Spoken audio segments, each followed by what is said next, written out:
Everyone, good afternoon. सधैँको जस्तै आज चाहिँ हामी गुन्द्रुकको भिडियो लिएर आएको छौँ। बाहिर हेर्नुहोस्, हजुरहरूले 3 दिनदेखि घाम लागेको छैन, देख्न सक्नुहुन्छ। त्यही भएर आज हामी मिठो गुन्द्रुक पिनालु आलुको रस खान्छौँ। हेर्नुहोस् है त हाम्रो भिडियो। यहाँ देख्न सक्नुहुन्छ, यो चाहिँ गुन्द्रुक हो। हामीले नेपालबाट लिएर आउनुभएको साथीले उहाँले दिनुभएको हो। मिठो छ, अमिलो छ। अनि यता छ हाम्रो पिनालु र आलु मसिनो चौक परेछ। हामीले चाहिँ सफा गरेर ल अब पकाउन सुरु गरौँ है त।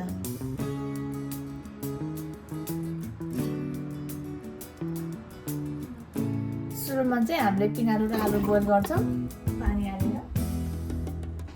पिनालु चाहिँ कराईमा नपाक्ने भएको भएर त्यही भएर हामीले बोइल गरेको। धेरै पानी राख्नु पर्दैन।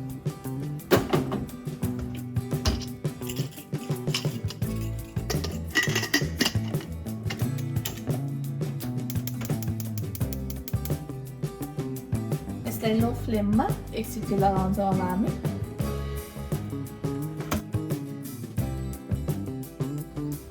हामीले चाहिँ गुन्द्रुकलाई भनेर भन्ने टिपेको थियौँ। बाहिर पानी परिरहेको छ, बाहिर लिन जानुभन्दा हाम्रै घरमा फलेको फलाएर खाने भनेर लगाएको हो। यी हामीले धेरै पटक खाइसक्यौँ। त्यो बाटो त फले होइन, त्यही पनि घरिघरि खाइराख्नुपर्छ।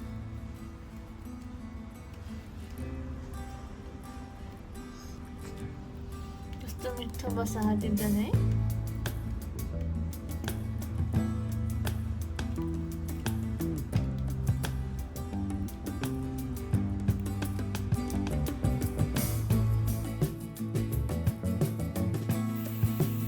अब चाहिँ हाम्रो सिक्सी लाउनु लाग्यो।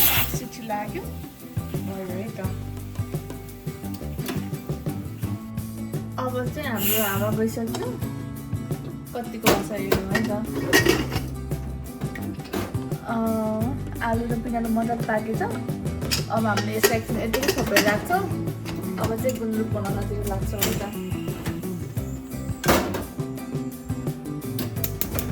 गुन्द्रुकको लागि मैले प्यान बसालेको छु। अब हाम्रो प्यान तातिसक्यो। अब तेल राख्छौँ।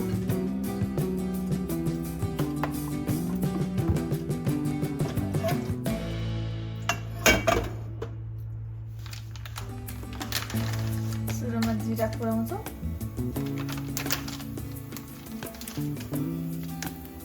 सँगसँगै खुर्सानी पनि, रातो खुर्सानी।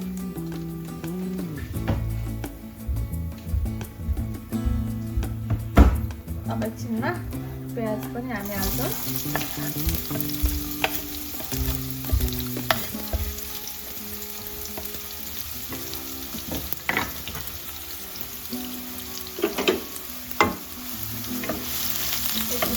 चाहिँ लोमा राख्नु होला।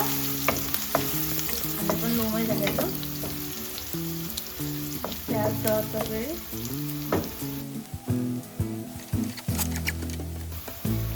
एकछिनपछि यो चाहिँ हाम्रो लसुनको पेस्ट हो, लसुन अदुवाको।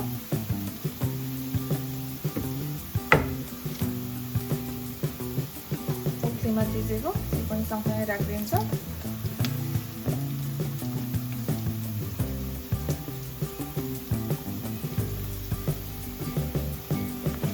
यसलाई पनि एकछिन चलाउँछौँ।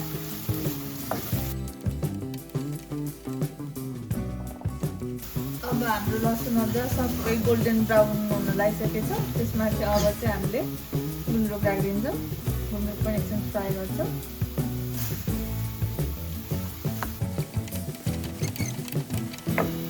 गुन्द्रुक पटपट पड्केन भने मिठो हुँदैन, कतक्क जस्तो हुन्छ। अब माथिबाट बेसार राखिदिन्छौँ कलरको लागि। सँगसँगै नुन पनि हामीले रस खाने भएको भएर नुन अलिक बेसी राखेको छौँ।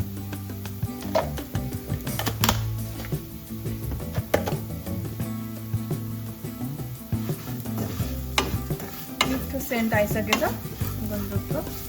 नुन हालेपछि अझै मिठो आउँछ। भइसकेपछि अब हामीले माथिबाट टमाटर राखिदिन्छौँ।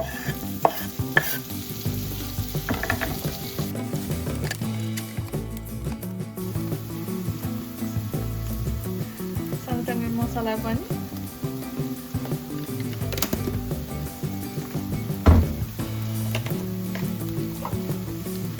अमिलो पिरो होस् भनेर सानी पनि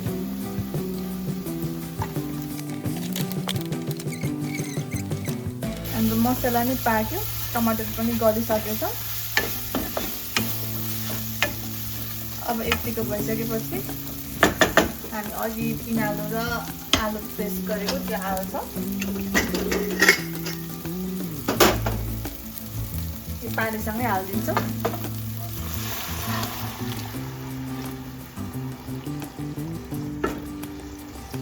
यसलाई चाहिँ हामीले पुरेको छैन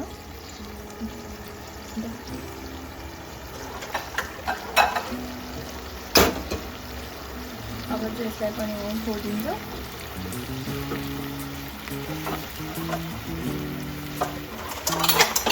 पहिल्यै पाकिसकेको भएर अब हामी यसलाई धेरै बेर पकाउँदैनौँ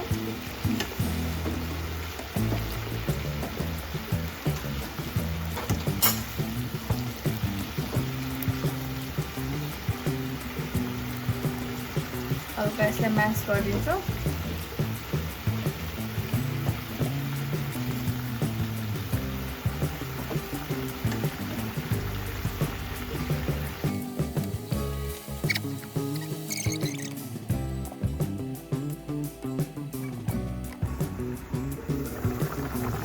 अब हाम्रो यतिको भइसकेछ यो भनेको पाकिसक्यो मिठो बास्ना आएछ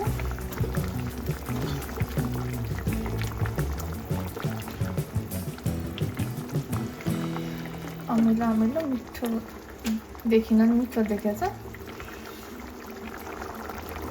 अब चाहिँ हामीले अघि टिपेको धनिया हालिदिन्छौँ मलाई चाहिँ यसरी नै हालिदिएको मनपर्छ देखिएको धनिया देखिएको